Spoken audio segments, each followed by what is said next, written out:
अब festival season start हो गया है और इस टाइम हम में से बहुत सारे लोग न्यू कार लेने की प्लानिंग कर रहे होंगे, लेकिन सिर्फ कार की प्राइस और डिस्काउंट मत देखो, क्योंकि यही वो टाइम होता है जब डीलर्स आपके साथ स्कैम कर सकते हैं। क्योंकि उन्हें भी पता होता है कि मोस्टली इंडियंस नवरात्रि या फिर दिवाली तक कार लेने का प्लान बनाते हैं और यही टाइम होता है उनके पास ज्यादा पैसे कमाने का। तो आज की वीडियो में हम 10 डीलरशिप स्कैम्स के बारे में बात करेंगे जो आपको कार लेने से पहले पता होनी चाहिए। और अगर आपके फैमिली या फ्रेंड्स में से कोई न्यू कार लेने का प्लान बना रहा है तो ये वीडियो उनके साथ भी जरूर शेयर करिए। तो चलिए शुरू करते हैं, लेकिन उससे पहले अगर आप चैनल पे नए हैं तो चैनल को सब्सक्राइब कर लीजिए। सबसे पहले बात करते हैं इंश्योरेंस को कंपलसरी बताना। मान लीजिए आपने कार फाइनल कर ली और कोटेशन भी आपके सामने है। अब सेल्स पर्सन बोलता है, सर इंश्योरेंस यहीं से लेना पड़ेगा, तभी डिलीवरी होगी। तो यहीं पर आपको केयरफुल हो जाना चाहिए। डीलरशिप इंश्योरेंस सेल करके अच्छा कमीशन कमा सकते हैं। कुछ केसेस में ये कमीशन 25% से 57% तक जा सकता है। सिंपल एग्जांपल समझिए, अगर इंश्योरेंस प्रीमियम 30,000 है तो कमीशन का अमाउंट काफी बड़ा हो सकता है।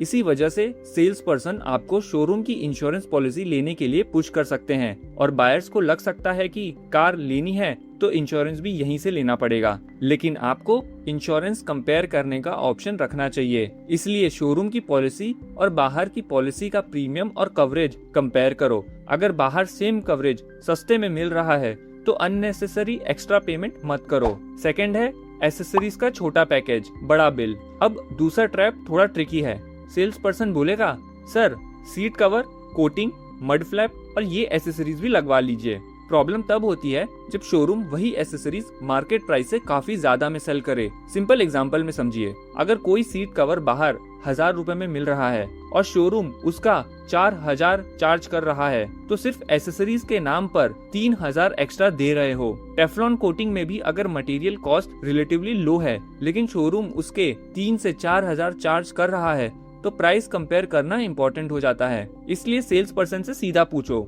ये कंपलसरी है या मैं बाद में बाहर से करवा सकता हूँ। अगर कंपलसरी नहीं है तो पहले मार्केट प्राइस चेक कर लो। तीसरा है आर्टिफिशियल वेटिंग पीरियड। अब मान लो आपने एक पॉपुलर एसयूवी बुक की और सेल्स पर्सन बोलता है, सर डिलीवरी में 6 से 8 महीना लगेगा। आप वेट करने के लिए रेडी हो जाते हो, लेकिन कुछ दिन बाद कॉल आता है, सर एक कैंसिलेशन मिली है, अगर जल्दी डिलीवरी चाहिए तो एक्स्ट्रा प्रीमियम देना पड़ेगा। यहाँ पर बायर के सामने एक बड़ा टेम्पटेशन आ जाता है। इतने मंथ्स वेट करने से अच्छा है एक्स्ट्रा पैसा देकर भी कार ले लेता हूँ। हाई डिमांड कार्स के केस में बायर से प्राइस के ऊपर लैक्स ऑफ रुपीज एक्स्ट्रा मांगने जाने के केसेस सामने आए हैं। इसलिए अगर आपसे वेटिंग पीरियड के नाम पर एक्स्ट्रा पेमेंट मांगी जा रही है तो पहले उसकी प्रॉपर कंफर्मेशन लो। बुकिंग के टाइम प्रॉमिस्ड वेटिंग पीरियड को डॉक्यूमेंट में लिखवाओ। बुकिंग रेफरेंस संभाल कर रखो और मैन्युफैक्चरर कस्टमर केयर से भी वेरीफाई करवाओ। 4th नंबर पर है वारंटी को इजीली रिजेक्ट करना।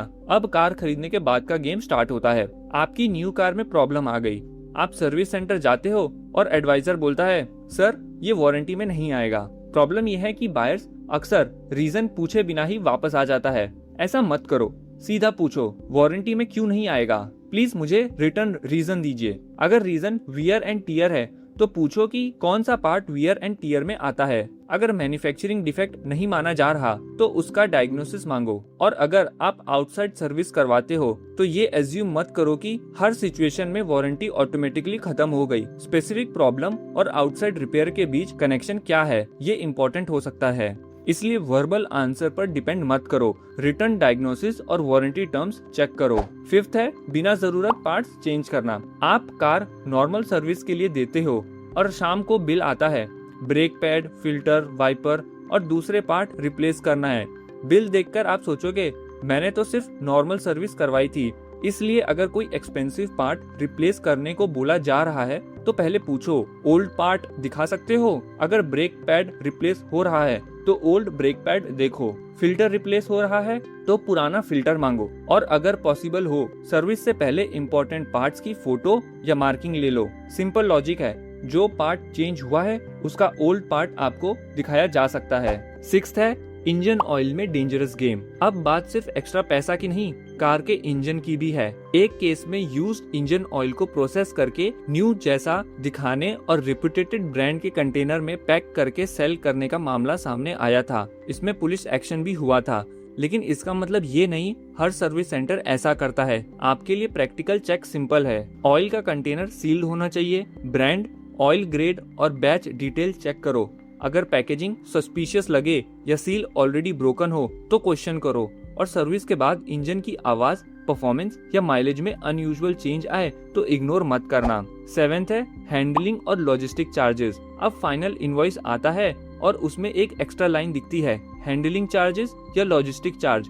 मान लो कार के बिल में सडनली 5000 हैंडलिंग चार्ज ऐड कर दिया जाए। अब सेल्स पर्सन बोलता है, सर ये स्टैंडर्ड चार्ज है, सब कस्टमर देते हैं।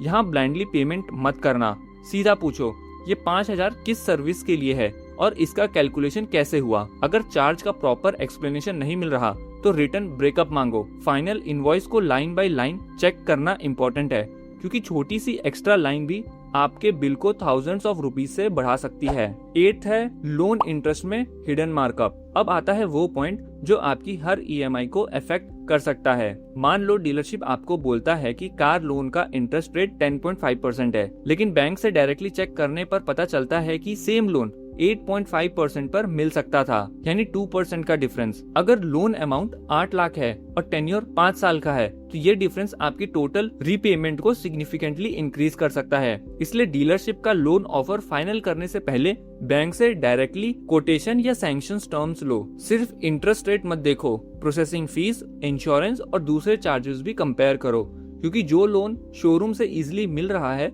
जरूरी नहीं कि वो सबसे चीप लोन भी हो। 9th पुरानी डेमो कार को न्यू बताना।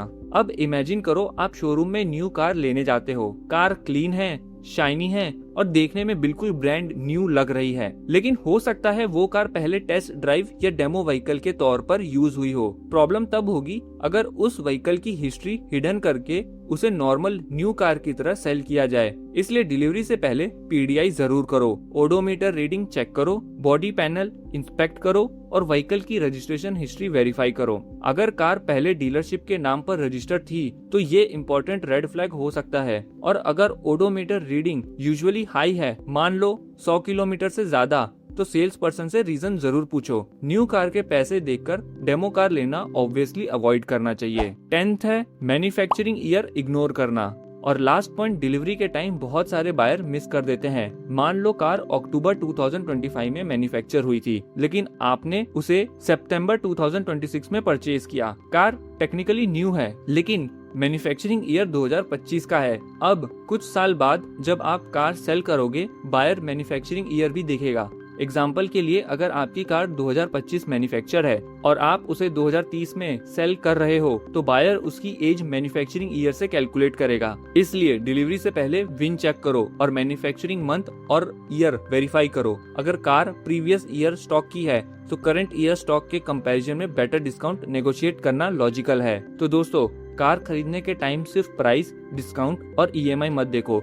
Insurance, accessories, waiting period, service, loan interest, demo car और मैन्युफैक्चरिंग ईयर, इन छोटी छोटी चीजों में भी आपका एक्स्ट्रा पैसा जा सकता है। अब कमेंट करके बताओ, इन 10 में से आपको सबसे डेंजरस डीलरशिप स्कैम कौन सा लगा? Insurance, loan markup, demo car या मैन्युफैक्चरिंग ईयर? और अगर आपके फैमिली या फ्रेंड्स में कोई नवरात्रि या दिवाली पर न्यू कार लेने का प्लान बना रहा है तो ये वीडियो उनके साथ जरूर शेयर करो। चैनल को सब्सक्राइब कर लो, क्योंकि कार खरीदने से पहले जो इम्पोर्टेंट चेक्स आपको पता होने चाहिए उनके बारे में हम आगे भी डिटेल में बात करेंगे। मिलते हैं आपसे एक अगले वीडियो में। Thanks for watching.